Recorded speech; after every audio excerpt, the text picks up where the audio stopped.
Greetings, everyone. Welcome to the Hearthstone tournament at Northern Arena. We're here at the first day of the event. It's going to be a 3-day-long event with a ton of players. I'm Noxious, and with me is Purple. How you been, man? Been good. Yeah? Good enough? Lost at prelims.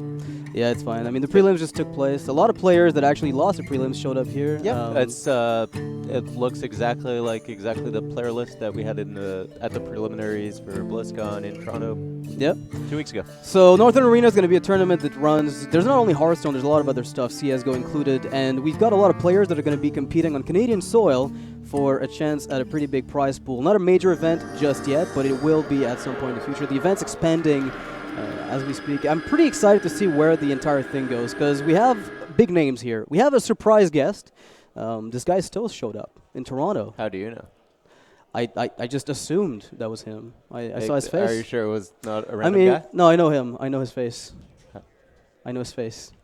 I don't believe in the mask. That's I don't believe in scandalous. the mask. So we have players like SilentStorm, the Rat. You are not playing, unfortunately. I wish I could. Eloise was meant to attend, did not show up. A lot of players from Montreal as well that we saw at DreamHack Montreal. We got Sidonia, a preliminary winner. America's Championship. We've got Fibonacci, the warrior god. So they say. I hear he's pretty good. He brought back Deathwing from the dead. It's just one of those cards that he's known for. I spectate him a lot on ladder, and he spectates me a lot. Sure. And in that time where he brought Deathwing back, I actually never saw him cast the card once.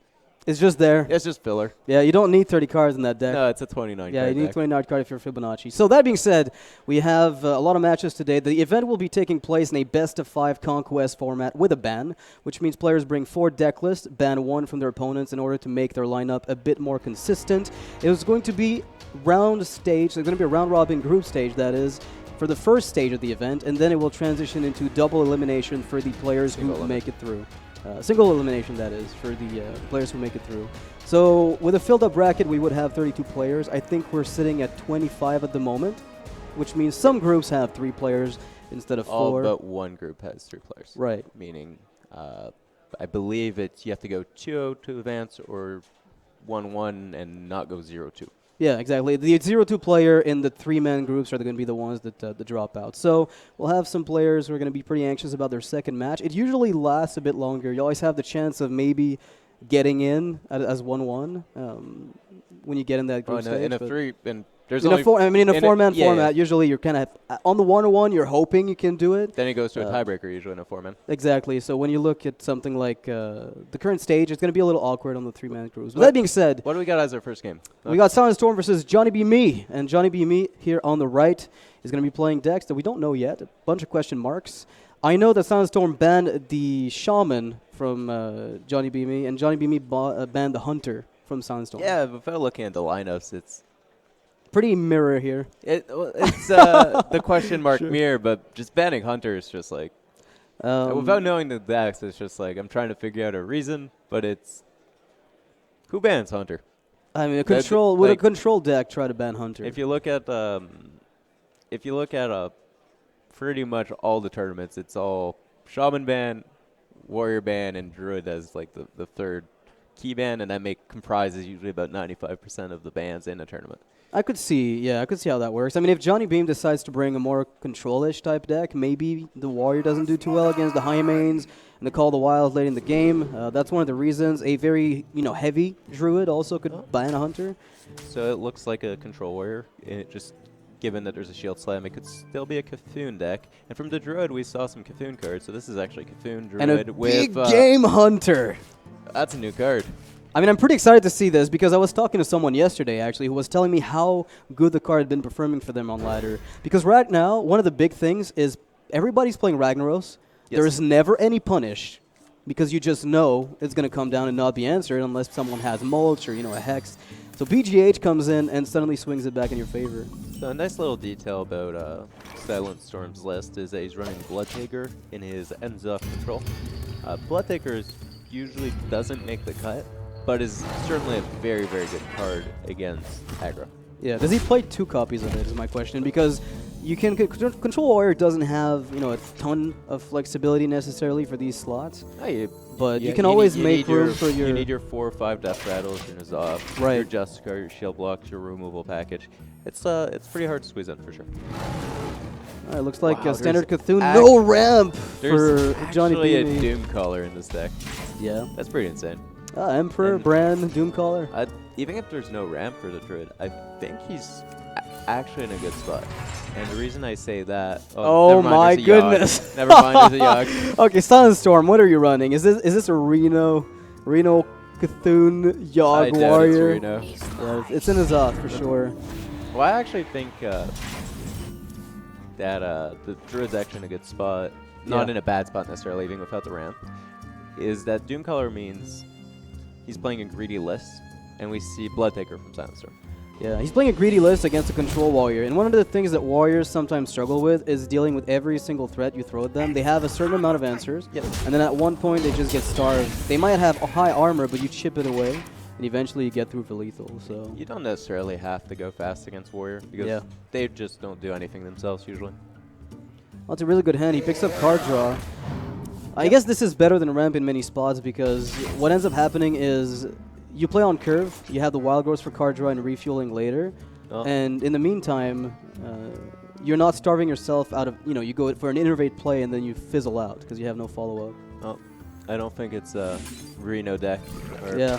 It's gone. I don't think Bloodtaker would be a 2-of in your Reno Warrior. The dream is dead. I was hoping, I've seen some Reno N'Zoth. It was kind of funny, but I don't No. think you'd bring that to an event. Nice tempo swing here for SilentStorm. Gets 2 bodies on the board, removes the Drake. Arco on curve there for Johnny Beame. He still is able to contest the board, but no execute in sight. Whoa! Pirate. So I was thinking, is this a Curator deck? No, that doesn't give you a Pirate. That is awesome. So he actually teched his warrior list to be very much anti-aggro. Yep. And chose to ban the shaman, right? And then you play Yogg to beat control. Yes. I mean, to win every game. It's one of the ways you lose these types of matches when you play warrior as control is if you tech against aggro, you never beat other control decks. Unless it's a Cthulhu warrior, you still with Sylvanas. They're big Cthulhu, sometimes you'll get away with it. So Yogg definitely gives you like that 1 in, well, I'm going to say 50-50. Let's go there, right? That sounds like math to me. Good I'm hard just set winning math. the game straight up. Well, good board there. Bit of an extension onto the board here from the Druid. This could actually just be a brawl. Slam Bloodtaker and Ghoul is also a board play. I like the slam, but against yeah. Against Cthulhu Druid, you usually won't see a board of 3 cards or Again. 3 minions again. Yeah. With you'll have brawl against twins, but that's only 2 minions. No, that's a good card too. You could try to contest the board with just a boring Cairn. Unless you... Because are you comfortable taking that damage right now? Is it that threatening? That's a lot of resources to kill that 2-2. I would have preferred just to squeeze in that tank up in typical warrior fashion. Yeah? I mean, that sounds like the reason you play Control Warrior in the first place. You just weave in the extra hero power, especially after Justicar. The value gets incredibly high. So he chooses not to brand Drake, so he's going to favor just cycling the Wrath on the 2-2. The reasoning here is obviously that at some point he'll try to get an Emperor hit on Bran and the Doomcaller. Yep. Kind of like a Control Warrior. And then you can... Yeah, it's exactly the build that you see in Warrior, but in Druid. And in Druid, your Cthulhu actually gets really big because Dark Arrow is on the deck. Yeah, it's really scary actually. When you have a deck that just runs a Cthulhu and brings it back, at that point, if you're SilentStorm, one of your only chances of winning is to get Sylvanas on curve, and then play Hero Power, some armor left over, and then Shield Slam your own Sylvanas in order to get the Cthulhu. It's really interesting how SilentStorm valued the 1-1 rather than 4 health. That's interesting, yeah. Yeah, that's just... And against like a lot of decks, I would say, yeah, that's probably right. I mean, against Cthulhu Druid, if you're not expecting to be Bran Doomcallared, then that's fine, right? I don't think SilentStorm's expecting Right. to get I think that Bran play was Doomcallared. fine. You don't need, 75 health. You'll be fine. If you can just live through Cthulhu, you win on the back of some execute play. So it looks like half of a Karen's dying. That never feels good. Yeah, I might have been tempted to just I think you make should- 1-1. Yeah, it destroys the weapon. I don't think it has a significant impact on the game. So this is a turn where you coin Yogg, right? No. Oh, SilentStorm. You need to play the map first. Get the extra spell. You need to play the map. That's some excellent Gang up synergy. Yogg to get more stuff. And then And then you win. And then you win. Okay. Yeah, Yogg's been kind of the talk of the community these days. Some people like it, some people don't. This is the type of deck where it bothers me less. Yeah. You know, the Control Warrior list playing Yogg is almost amusing. So it's at 15-15. Often a player, I would say. Yeah, often enough, but I don't know if that's really something you expect. Because there is still 10 health on board. So it's kind of hard to remove with Cthulhu. So if only one missile hits wrong. There's a loot hoarder in this warrior deck. This N'Zoth? warrior deck, it does have the N'Zoth synergy, yeah. So here's the thing. If you don't need the N'Zoth game plan, I guess you have the Elise to cycle the Hoarder into something relevant. Yeah. So he's planning to win on just a N'Zoth game here, because he knows Druid can't handle a big board. It's just what they do. I really don't think he's expecting Doomcolor to be in this deck, because why would you? Well, he does not, he just doesn't value playing, waiting for the Emperor. Yeah, I actually fine. think Bran in Make of 415 was pretty good here. And there's on board the Bran doesn't die, and if Bran takes a hard removal, that's You're really happy. good for you. Yeah, because you still shuffle another Cthulhu. The hard removal is going on the 7-9 or on the 415. Yeah. So I'm kind of curious about the ban on Shaman from SilentStorm, right? Because what that meant is that his anti-aggro deck, I mean, it seems like it's finally built to beat that kind of deck. Like, it's okay, can get away with it as a control build. He's got a lot of early cards that are usually in a control deck. Usually don't see that many of them. Yeah. I wonder if there's anything special in Two it that I don't Ichors, expect. a Pirate, Loot Hoarders. There's a lot. I guess It's there's like no a- Acolyte of Pain in the deck. Probably not. Not in that list. No, I think very often in Control Warrior, Acolyte of Pain is, and it's funny to say, kind of a flex spot. Some people play Scarabs, some people play Hoarders in the N'Zoth versions. It's weird to play no copies of Acolyte of Pain, though, if you're running 2 copies of Bloodtaker. Those cards go hand in hand. Yeah. I guess if you're planning to always use it as removal, then it's okay. Taking 7 feels bad here. Yikes. And Cthulhu on the draw would be pretty crazy. Then it'll be Yogg time. SilentStorm has used all his removal. Yeah, he's got nothing. He's got an execute left in the deck, right? But it's gonna come out at random. He's maybe trying to get value out of the brand from an Emperor play. Oh, he's just buffing that Cthulhu. All right, here we go. 21. And the brand has no clear answer on the board right now. SilentStorm in hand has nothing but a Yogg to throw in this. That's pointless. I actually don't know what the spell count is at, but It can't be that high. I can't imagine. the brand has to die. Or you're potentially just dead. Unless you want to roll the dice, because he probably doesn't have it yet. He's only... You mean roll the dice on letting Bran live? Yeah. Sure, that's probably acceptable. Twin I Emps mean, isn't a big deal because you have Brawl. Yeah. So it's literally just Cthulhu that's the bummer. But the thing is that often enough, the Druid has enough insight to just hit you, pass, right? Oh, Yeah, that is a card. Pyroblast. Shadow Flame is good. Right as that. Oh, he's going to be able to coin a 1-1. Oh, God. He's discarding. He does have the coin, though. Oh! No map for you. Rest in peace. Another one of those? What are you going to do with all these imps? Play your Hobgoblin? That's horrible. I I mean, think you would rather have any card in his deck rather than this coin, and he's not going to play a 1-1? You kind of have to. I mean, I guess you could keep them for the Brawl, right? You play both Brawl, and then the odds of it coming out and maybe the opponent whiffing on it just gets higher. I don't hate it, but... On a side note, don't forget this guy has Wind Fury. This guy's going to sting. Yeah. 8 damage a pop. He really didn't want to execute that. That's his last execute. He needs to save that for the finish. That is probably the best Brawl we'll see here for SilentStorm since he opted not to play it earlier. Oh man, that coin suddenly stings. Sylph Coin Brawl? Ah, it's not that good, actually. You just end up with a 4-1. It's not that good. King and Druid would be good. That is the best possible outcome. Doesn't have to use any execute, and the Ghoul clears it up, leaves room for the armor up, and SilentStorm is suddenly safe again for now. Yeah, he's dead to the top deck. Who knows? Cthulhu could do it. That is not it, but Cthulhu is getting even bigger. Cthulhu gets really big in Druid. 24, 20. So 24-24. Hey, there's an answer to that 410.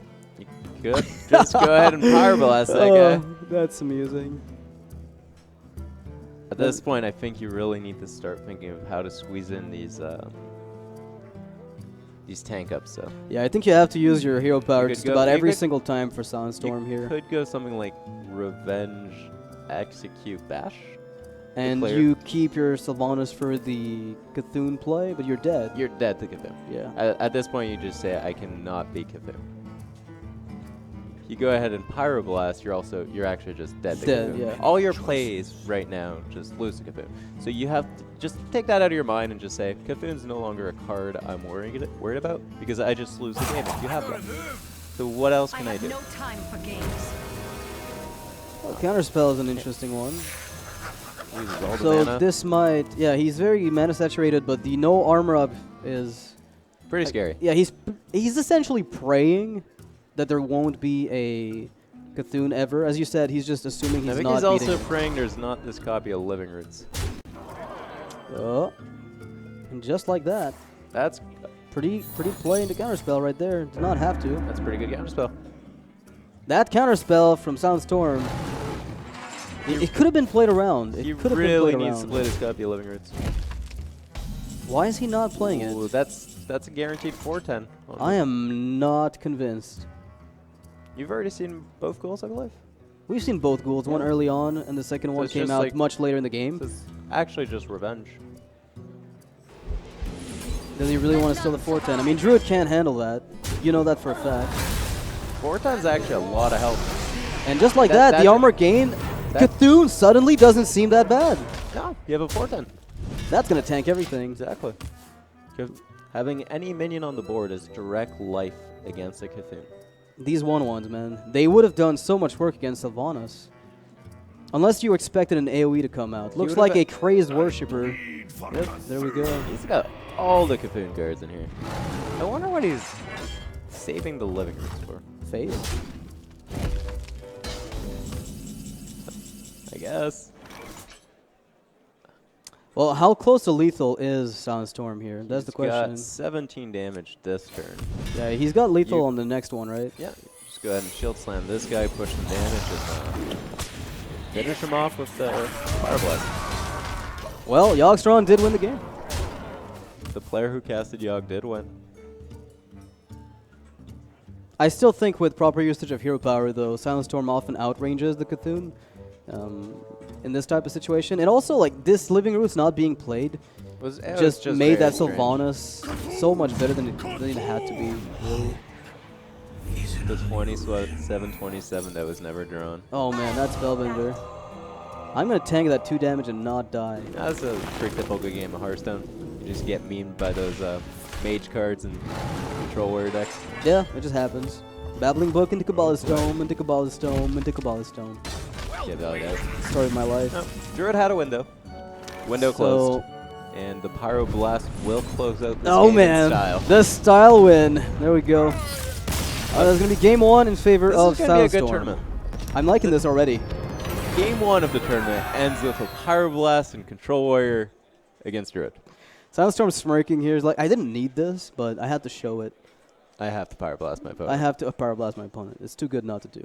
Now, my big question is, like, what's left in the lineup for his opponent? I don't really know that there's anything fancy. If you're banning Hunter, Yep. what's your game plan? I mean, it's got to be all slow-ish decks that get punished hard by a hybrid or something along those lines. So you expect your opponent not to bring any other aggro lists. So you would have to expect SilentStorm to be playing like a very control-heavy lineup. Yep. Hunter feasts on Warrior. It feasts Sure. on... That's about it, actually. I mean, it eats Warrior alive. It can actually That's not do too bad right now in the hybrid list versus a lot of the other aggro lists. It does okay. It's It's a little awkward. The if Hunter's just a bit dogs hit. Hunter's a bit slower than the other aggro lists, so Mhm. it tends to struggle a bit more in those matchups. Well, looks like it's going to be a spell-based. I don't even want to call it tempo mage anymore because it's just wrong. I think it's reverted back to the saying of Casino Mage, of playing a whole bunch of cards that I aren't guess actually in so. your deck. I guess so. Yeah, this is probably the hyper-aggressive list. It just basically pushes spells to the face. I don't know if he's running the double torch. Some people do. A lot of people opt out of it. But the Reno deck I think Torch has been rotated out of Casino Mage since the Fireland Portal was introduced as a card. I guess, yeah. Due to them doing similar things, you just can't have a deck that's just all removal spells or burn. Burn in that case, yeah. I mean, the aggro mage list does you it. need some minions in your deck. Yeah. Alright, well, if you expect it to be a Reno deck after the turn 2 life tap, you're going to force him to have the Shadow Bolt. Yep. There's very little Shadow else. Bolt in hand. And the Flame Waker coming out. Oh, man. I like playing a Flame Waker. I think I love it just because the only counter to it would be something like Twilight Drake very often.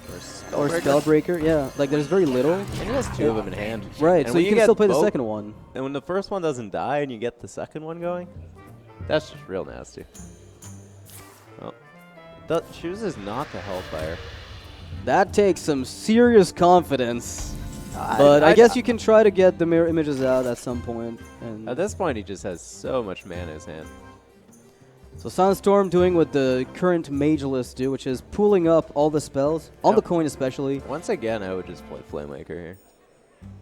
There's nothing that punishes you. I mean, it would have There's to be a Mortal Mortal Coil in conjunction with the Hellfire, but if you play the Drake, the same thing happens. Yeah, you're just drawing an extra card, and you're losing the coin value on Flame Wakers. You lost 2 damage. Yeah.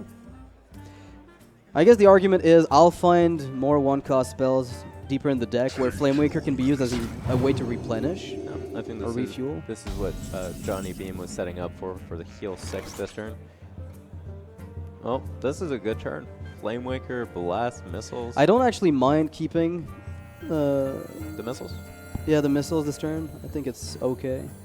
But you are losing out like Ancient on a lot of Watchers, not a card that's in Reno, so there's nothing you can actually Shadow Flame. What do you think about just missiles? Or just I blast? like- what I about like just using blast, ping, face, push, and keep your Flame Wakers for like a second wave of damage? I think you just get him on the board. This probably actually just sets up late. Yeah, for next turn if this lives. There's what, 10 on board, and he's got a. I might have thrown 8 7 fireball. extra, but if you're afraid of Reno, With the Flame Waker, well, actually, in the current board state, the Fireball is actually at 11 damage. that is game. Yep. Right there. Ah, is it? So Fireball does 8, 9. Yeah, he's down to 11 with the pings, with the buffs from the Mana Worm, and the like. I can't even think of a way he lives. He's got lethal on board even without missiles. But just for good measure, let's Why push not? it. And Reno Lock not doing what Reno Lock wants to do. That mage from SilentStorm just takes it. That's kind of what happens. he when really you have the wanted curve. to do with that Reno Lock is line it into the controller. I think the idea was that you'd have to play it at some point and win with it. Yeah. I just don't know. That's why he banned the Hunter, is my guess now. Now Yeah. that I see the Cthulhu Druid, and now that I see the Yeah, the Reno you're Lock. playing some really slow decks that Yeah. get farmed by Hunter. Yeah, I was speaking to Cancer Carl actually yesterday, and he told me, all right, this time around, I'm not going to be fooling around with decks that are trying to be clever and slow. I'm just going to bring the good stuff. And I think play some right Totem now, Bombs. what's happening is the clever and slow decks are getting punished by the quote-unquote good stuff. Shaman against Paladin. So Wait, who was playing the Warrior earlier? I must be missing something, because the hands seem reversed. Because now I see... SilentStorm is playing the Warrior. We thought so, but now that I saw the deck list, it seems like his opponent was on the right. Great.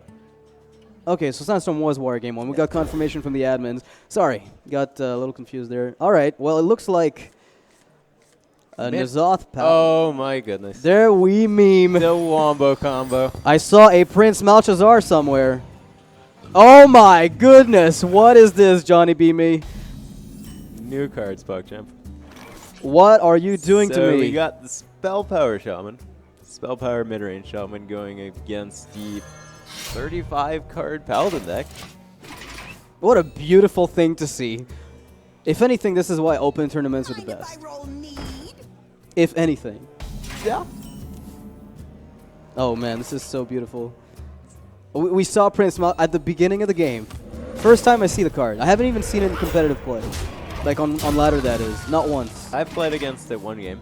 Did you lose? I did lose. Okay, well that's... To a token druid that drew 2 wild growths and 2 innervates, and who played Violet Teacher, and then innervated into Gormok and killed my guy.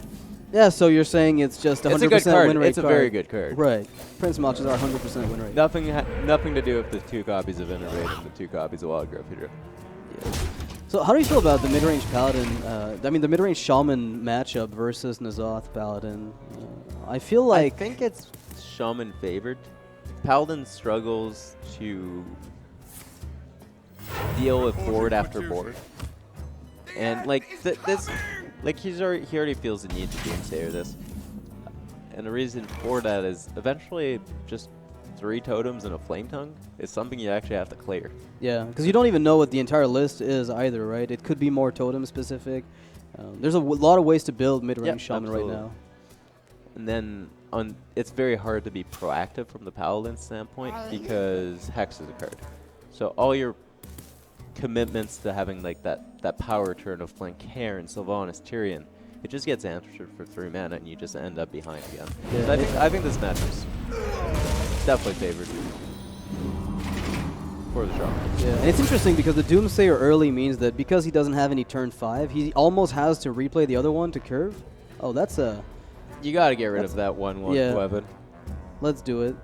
I mean, do you expect a Doom Hammer out of that mid-range Shaman? You think don't know yet. I don't think you have any idea. Yeah, you don't have a clue. I've seen a lot of mid-range Shaman lists now running the 1 of Doom Hammer, so... Yep. I like him holding to use because all it does is play at 3/2. Like the 1/1 on its own destroys the weapon anyways. Yeah, so I don't know what... It uses playing a 3/2 and a 1/1, I guess. Yeah, it might have been an okay turn. Yeah. If you want a 3/2 and a 1/1. Here he has nothing, but the weapon disappears either way. I mean, the 1/1 counters the weapon just as good. It's just the 3/2 comes on top. SilentStorm might be thinking, I need to hold this weapon charge. Oh, You could have Maelstrom Portal that just for fun. Just rolls the spell power and overkills the 1/1. You haven't seen Salt until you see a turn 1 Spirit Claws. Gormok! Hey! Talking about the guy. That's the guy we were talking about earlier. Came out of your... The Karen's in his deck, right? Yes, no, it is in his deck. Okay. How do we know? It was drawn... Wait, was it drawn early? Oh my god, it might actually be a Prince Malchus There card. could be 2 Karens in this deck, man. I have no idea. And here comes Hex number 1. I hope there's a second one now. Otherwise, that loss is going to feel pretty bad. I wonder if he actually has a way of getting this this Gormok to go up. Oh! Oh, this unfortunate little dude created by Prince Malchus. Yeah, the Karen wasn't from... Yeah, we know that for a fact now. Well, that's a big board, and looking at this from a mid-range Shaman perspective, you know you're almost setting up a lethal, like within the next few turns, if the Paladin never gets a Consecration Pyro play. Yeah, this turn should snowball things for SilentStorm. He doesn't want to put too much on the board, however, because of what you lose to, which is equality. So, match the hero power button against control decks is usually very good, because totems always enable more damage output the opponent's scared of. So you could cash in the Thunder Bluff for 2 and double trade into the 8/4. You could also just bolt. You could bolt the 8/4, which is like pretty reasonable. You could Maelstrom Portal it and trade like 1 guy in. That's Blood Mage, Drake. You can Maelstrom Portal and Flame Tongue, then have a bit more totems for the Thunder Bluff next one. Actually, that makes a lot of sense. Yeah, that makes a lot of sense. I like the Flame Tongue armor up. Are you kidding me? That guy's really good at killing regulars to life orb. That is absolutely insane. So Pyromancer needs to find a partner here, because this is going to look nasty in a second. johnnybeme is not liking what he's seeing. 11 on board. He's at 16. There's Kodo is not even... Is he going to just Forbidden Healing to kill the Pit Snake? I feel like that's what he does. Might have you can't Doomsay. do this. Yeah, you can't do this. Well, he did. Yeah, but you just gave up any equality activator, which is your only chance to be in this game right now. You don't know what Prince Malchazar put in. Yeah. You don't know. I don't even know what it could be, but you don't know. Yeah, Yogg-Saron. Yogg-Saron. You need to cash in that heal to get your first spell. Which has to be what? You get one spell. Doom. Doom's a good one. You get Doom. You wipe the board, draw cards. Draw into your second Yogg draw. You have to live one turn, so you have to get a second Forbidden Healing here. Wow, Or like you play Light Lord. Nothing. Look at that discipline. Yeah. It's like playing against a It's just Control like- Warrior. Oh, the sting of the Sentry in that draw. Oh, that must hurt. Yeah, you really wanted to get this rag out. That's why you saw him aggressively clearing that Pit Snake. Yeah, I don't even mind though the position that Johnny Beme's in. Like the fact, like the play that he made with the Pyro, I think it's more often than not going to lose you the game if you don't pick it up, like That's pick a second plus activator. 6. He's trading instead of using his removal on this. Knowing full well with Bolt, Rockbiter, there's still a bit of damage in You there. just traded totems for an 8-drop. Yep. You're just like, yeah, that's cool with me. So he only has one target here, which is the Flame Tongue Totem. Removes a lot of damage off Yep. the board. But is this it? We're looking at 8, 9, 10. There's- That should be it with the Bolt There's like and the Rockbiter. 7 from hand. Yeah, that's GG right there. With the Totem buff and the Rockbiter Bolt with the Blood Is it Mage. Yeah, you just have the totem. Lots and lots of damage. There's more than enough damage there for SilentStorm to close it. Just go ahead and maximize the damage. You can even squeeze in the Coin Rockbiter. For 2 overkill. Yep. SilentStorm gonna go ahead and 3-0 Johnny Beme. Thank you. That was a really quick best of 5. But that's kind of what we were talking about earlier, is there's so many ways to build a lineup that is control heavy. The problem is how quickly you get punished by just a regular aggro deck. Yeah. But the mid-range list from SilentStorm were really interesting. Like the Warrior list, I need to take a look at again. A couple of Loot Orders, some Bloodtakers, a Pirate. The Yogg Saron, the That's double just a good blood. card. Yeah, I mean, I guess you put it everywhere. Yeah, Do absolutely. you play 5 spells? Okay. I wonder if Smash there's. I Yogg wonder in. if there's one in a Shaman deck too. It wouldn't even be that bad in mid-range. We've seen it. We've seen some people top it off. We with didn't. Yogg. We didn't see the Tempo Mage yet there, but that It deck probably has played it. Yogg. Yeah. And It's if usually you're playing, playing if that deck. 2 of his decks have Yogg, do Then the 3 of third. his deck have Yogg, and if that, And what about the does, Hunter? does the 4th deck have Yogg? What about the Hunter? That's got Lock and Load and Yogg. 100%. There might be the secret list with Yogg at the top end. The Cloaked Huntress I list. wouldn't be surprised. That if wouldn't even SilentStorm be had surprising me Yogg from decks. SilentStorm at this point. So SilentStorm's been one of the most consistent players across the board, at least the Canadian side of things. Yeah. And I think the creativity of deck lists is just something I don't always anticipate this deep into, I guess, the competitive scene. I don't know. I've never seen that deck list before. It's new. It's fresh. I would have lost it It's in a ladder and SilentStorm. been like, it's bad. Probably. You'd be like, okay, this list is unrefined. How did he win? Oh. This Yogg. looks stupid. But But it he's, actually did pretty probably well. actually played a few hundred games that deck, and it's probably actually pretty good. Yeah, I like that him and Emily are actually playing together in most, like a lot of events. We saw them in DreamHack Montreal. Emily finished second. Yep. SilentStorm came a little bit short, and this time around he seems to be starting off with a 3-0 in his group. It's So always a very good start powerful. of the day. Yep. So we'll be moving on to the second match soon enough. We're taking a quick break before that happens. So give us 2 minutes. We'll be right back.